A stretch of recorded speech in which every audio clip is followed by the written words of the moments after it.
టమాటా రైతులు కదిలిస్తే కన్నీళ్లే వస్తున్నాయి. కష్టపడి శ్రమించి పండించిన రైతులకు నష్టాలే మిగిలాయి.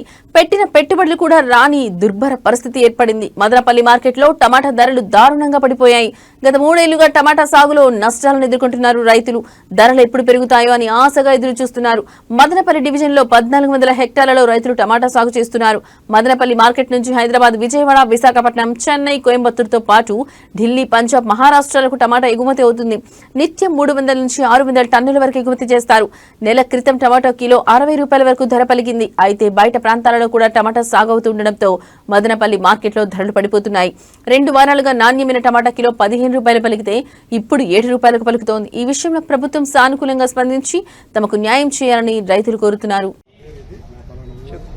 నా పేరు వెంకటరమారెడ్డి, మా ఊరు చిలమంగళము.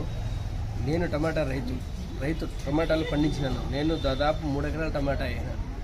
3 ఎకరాలకు గాను 3 లక్షల రూపాయలు పెట్టుబడి. కనీసం కూలీలు కూడా గిట్టుబాటు ధర దొరకలేదు. దాదాపు 50 రూపాయల నుంచి 40 రూపాయలు, 35 రూపాయలు టమాటాలు ఇవ్వాలి. ఈ మాదిరి అయితే మేము కూలీలు కూడా ఇవ్వడం దలుచుకోలేదు. టమాటా రైతు కూడా చాలా నష్టపోతున్నాడు.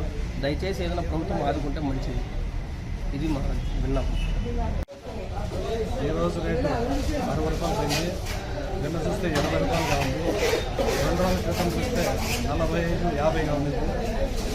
రైతులకు పెట్టుబడి ఎక్కువ, కానీ ఈ రేట్లు పోతే రైతు చాలా నష్టపోతాడు. ప్రభుత్వాలు చొరవ తీసుకొని కొంచెం రైతులు ఆదుకుంటే చాలా మంచిది.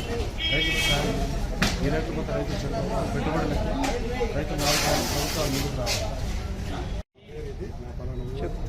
నా పేరు వెంకటరమారెడ్డి, మా ఊరు చిలమంగళము. నేను టమాటా రైతు టమాటాలు పండించినాను. నేను దాదాపు 3 ఎకరాల టమాటా అయినా. 3 ఎకరాలకు గాను 3 లక్షల రూపాయలు పెట్టుబడి.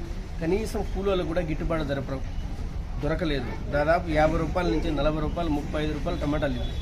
ఈ మాదిరి అయితే మేము కూలీలు కూడా ఇవ్వడం దలుచుకోలేదు. టమాటా రైతు కూడా చాలా నష్టపోతున్నాడు. దయచేసి ఏదైనా ప్రభుత్వం ఆదుకుంటే మంచిది. ఇది మా విన్నపం.